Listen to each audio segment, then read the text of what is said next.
Hello, everyone. Today, I'm going to be touching on an interesting topic, which is preventative health, and mainly how society's notion of curing the disease or the problem after it occurs, how unhelpful that is in comparison to being proactive and going down this preventative health and solution seeking route. I'll begin with the idea of attending to the signals, and this is built upon an observation skill, an ability to listen to the signs that you are getting or receiving.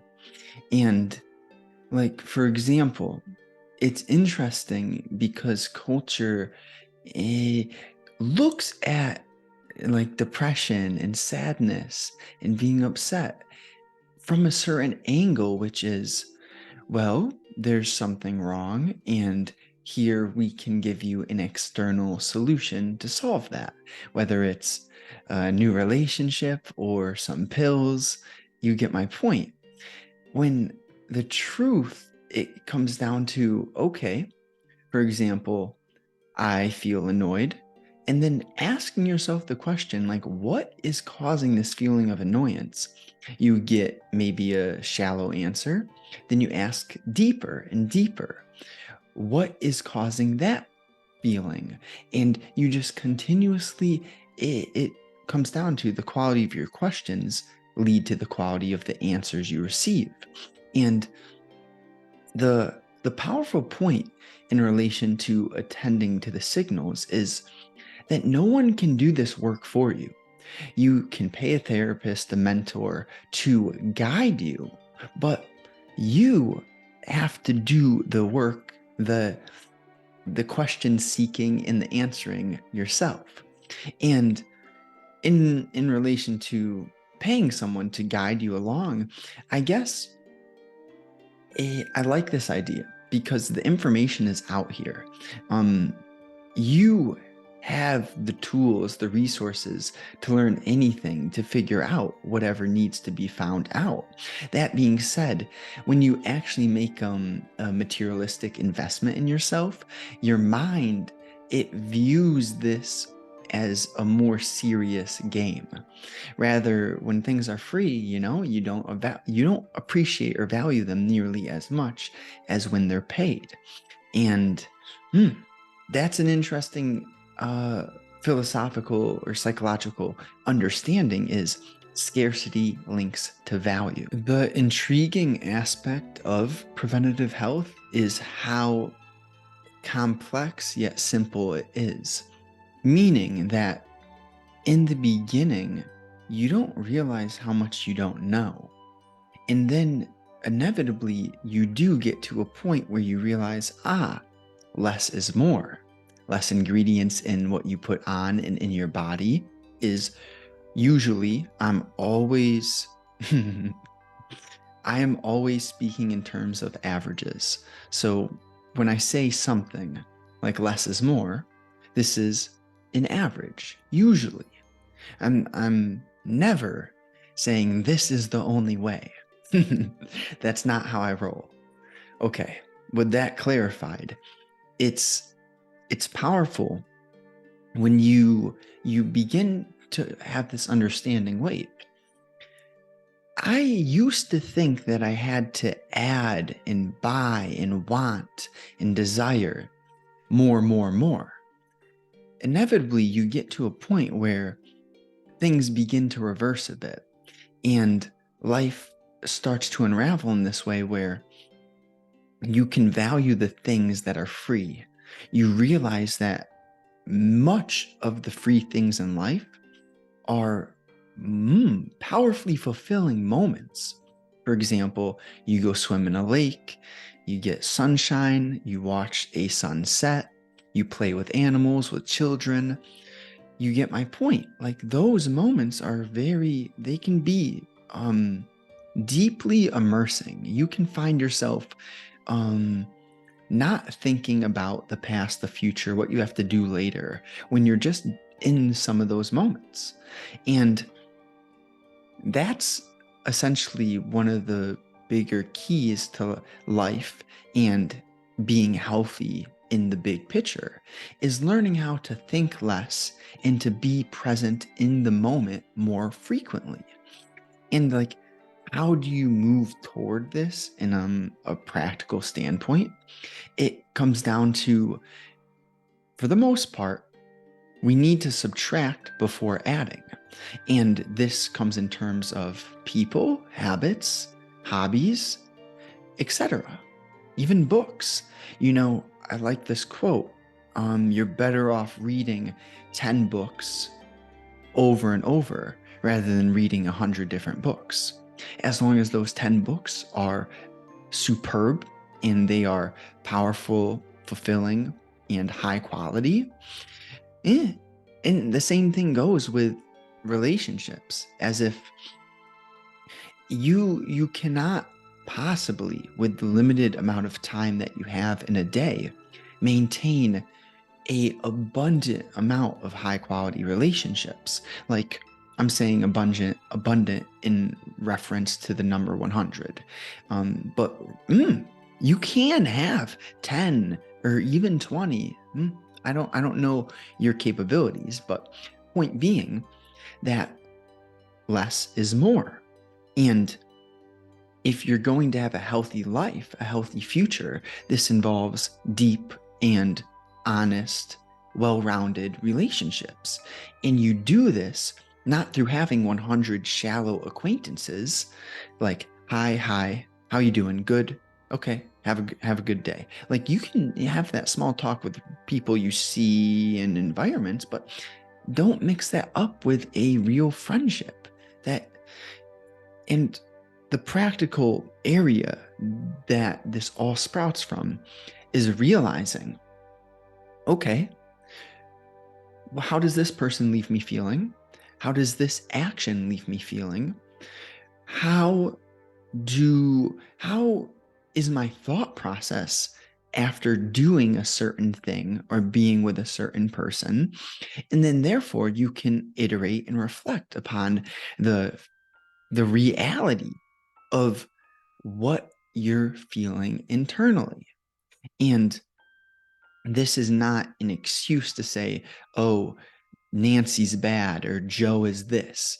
It's not like that. Rather, it's simply to maintain your own energy at a level which is enjoyable, healthy, and flowing, rather than getting stuck in some like comparison or envy or resentment. You just say, well, she did this. I accept that she wants to go that route. Therefore, I'm going to go the route which feels fine for me. And it's much healthier to just, I'm not saying that you just accept what is and let people disrespect you and over cross boundaries. It's not what I'm saying. What I'm expressing here is you can't save someone who doesn't want to be saved. You can't force the horse to drink from the river. You could bring it to the river, but you can't force the horse to drink. Same thing goes with about everything in life. Understanding that you control your thoughts, your actions, and there's a feedback loop, which is essentially your actions lead to your thoughts pause. Your actions lead to your feelings, and your feelings lead to your thoughts, and then your thoughts start the loop again, creating actions. So essentially, what do you control? Your actions, your feelings, and your thoughts. You don't control Joe's actions, feelings, thoughts, just you. So that's a powerful understanding, is accepting what you don't control. And there's this beautiful image. It's like, do I want to change something? Yes or no? Can I control it? Yes or no? Essentially, you have to accept what you can't change and change what you can if you can't accept it. You know what I mean? So natural health in relation to your life is so tightly correlated to the quality of your psychological being. And that's why I choose to go into depth on the mind, this area primarily. Like what you do, your habits, what you put on and in your body, this stuff is so valuable. And let's see if I can sum it up quickly. Like your habits create your life. Your habits are what you do in each moment, not just big, grand categories, but superb, granular aspects of your life are your habits, your thought processes, your feedback loops, and et cetera, et cetera. So I touched on less is more. If you want a healthier body, you put simpler ingredients into it.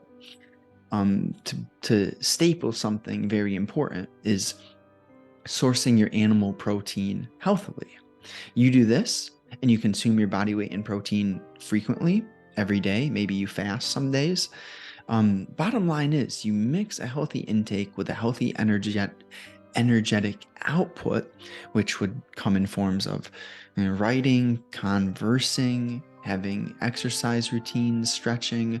You get my vibe. So that stuff is important, and I can go more in depth. Just reply below if you want me to create videos on anything of that nature. But to get back to the mind, it's interesting when you begin to unravel, wait, the way that I think, it actually creates my life. And something that I've been able to reframe and be grateful for is hitting what I would label a rock bottom. I just got to this point where I was so sick of feeling how I felt. That's a good way to phrase a rock bottom.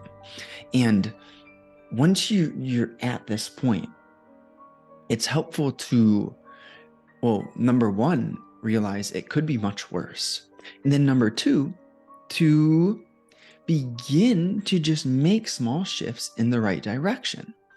But knowing how rock bottom feels is very helpful because, well, let's use the story of the Buddha. He lived in a palace. His life was perfect, and his father was protecting him from all of the truth of the world. So he's in his gated palace, everything's perfect.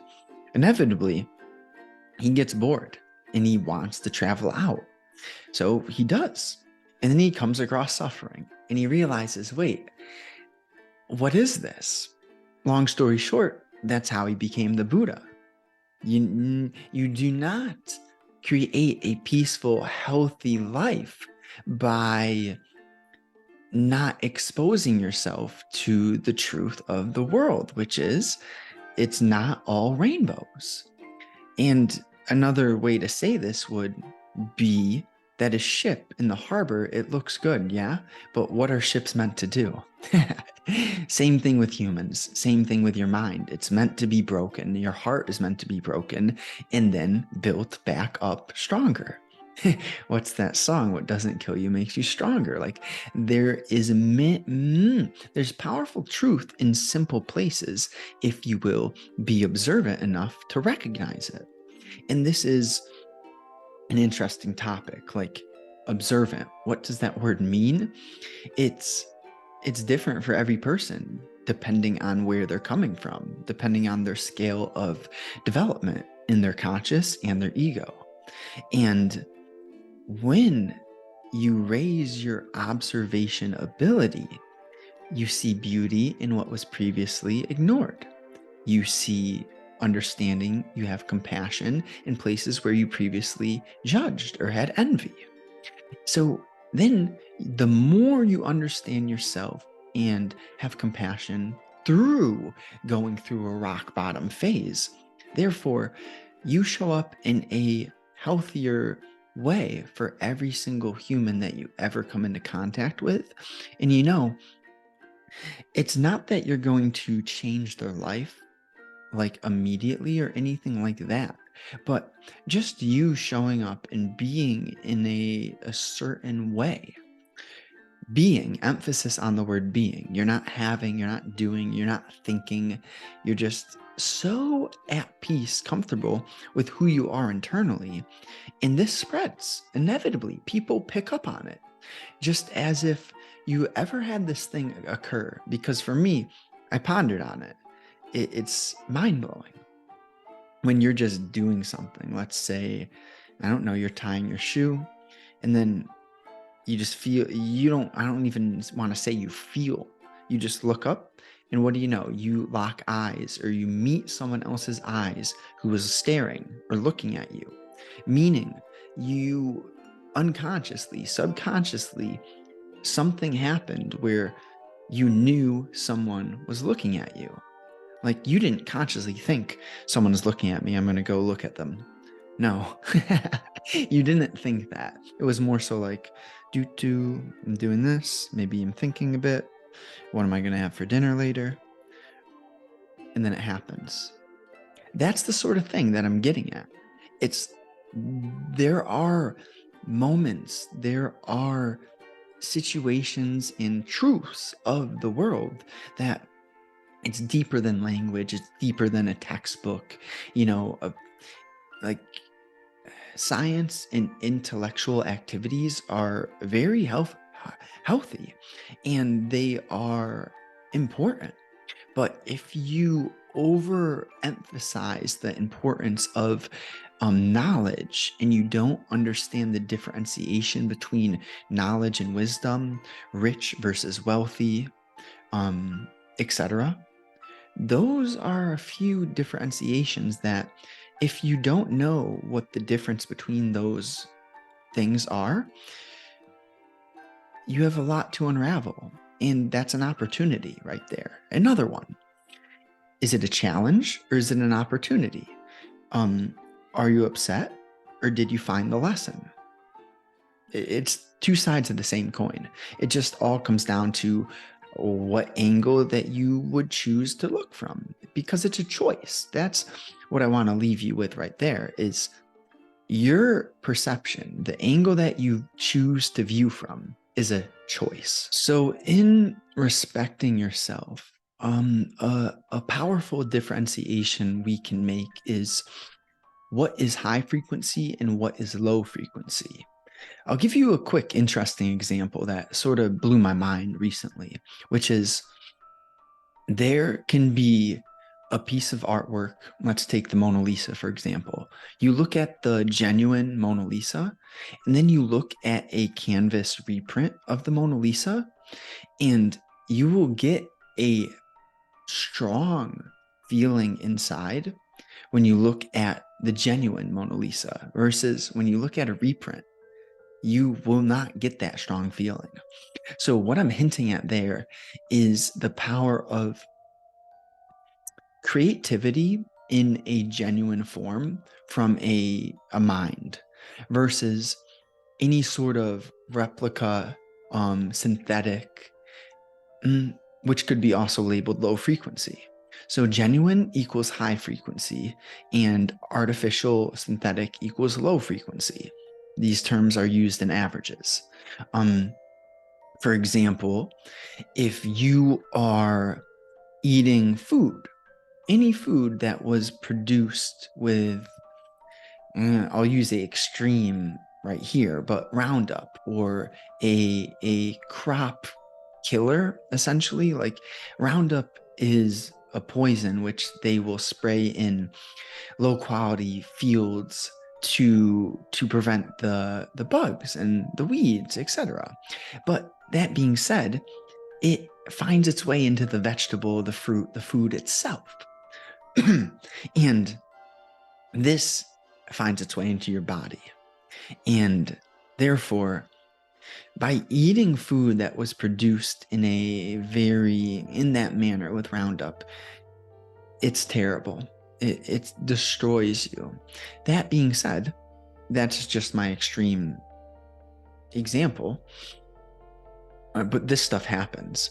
What I'm getting at here is, there are the high frequency things and the low frequency things. And When you choose to fill your mind with high frequency information to be around high frequency people, then you inevitably rise. Your levels, your energies, your emotions, excuse me, they all will rise. You can hear it in my tone of voice. When I speak about something like Roundup, I can't have a peaceful tone of voice because it's the disturbing topic. Eventually, who knows? Maybe I could get to a point where I describe unfortunate truths in a gentle manner rather than having my ego's friction get in there. Okay. But the interesting thing is, like, let me give you some examples of like high frequency actions which lead to high frequency words or emotions.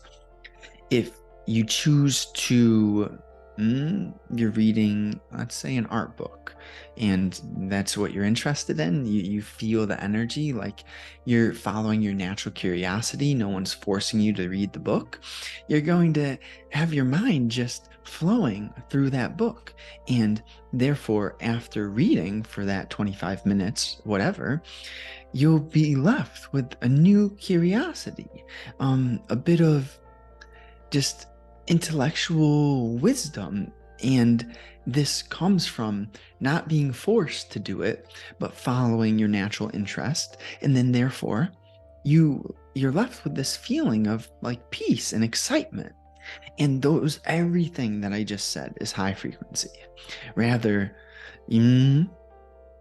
let's say you're on Instagram and you see this, for me, a personal example, on Instagram, and I see like this man, he has Lamborghini, he has bigger muscles, oh, and he has beautiful lady as well.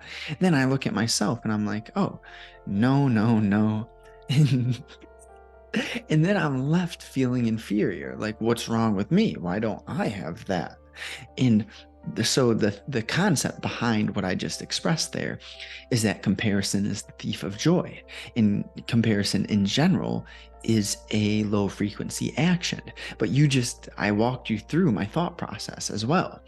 And none of what I just said leads me feeling good emotions. It's like, I'm inferior, I don't have that, I want this. It takes you away from the present moment.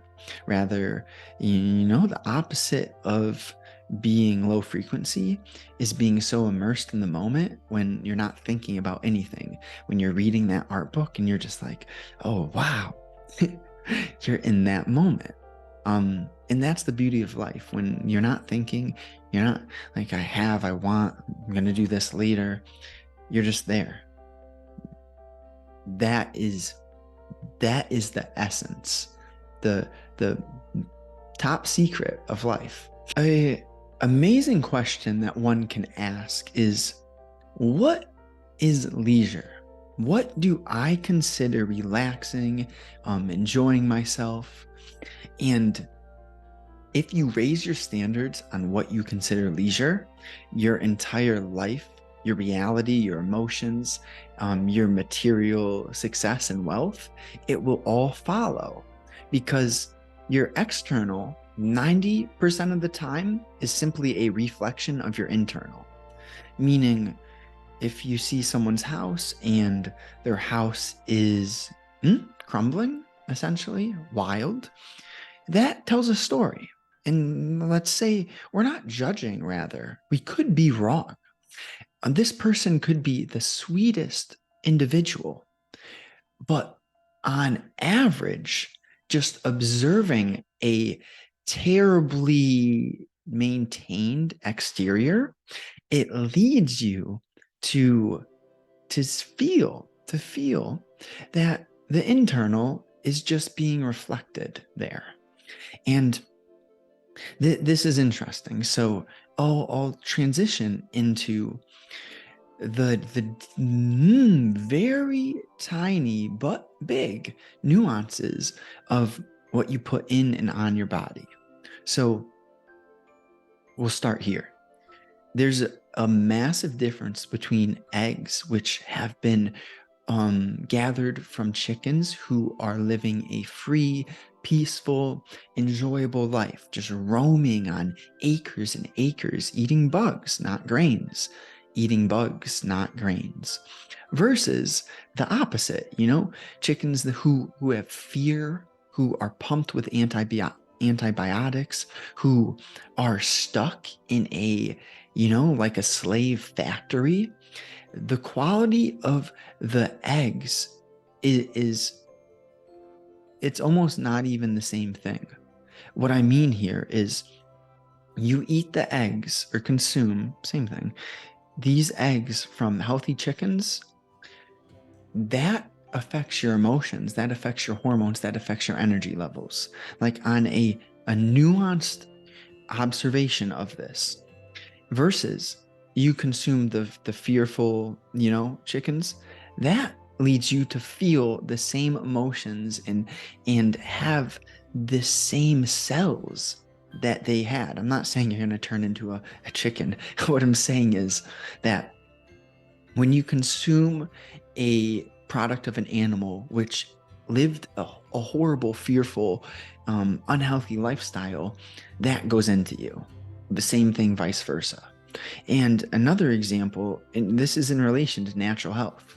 When you look at sunscreen, when you look at anything, toothpaste, shampoo, conditioner, all these hygiene products, even like cologne and sprays, we have to get more granular with understanding what is in these ingredients, because less is more.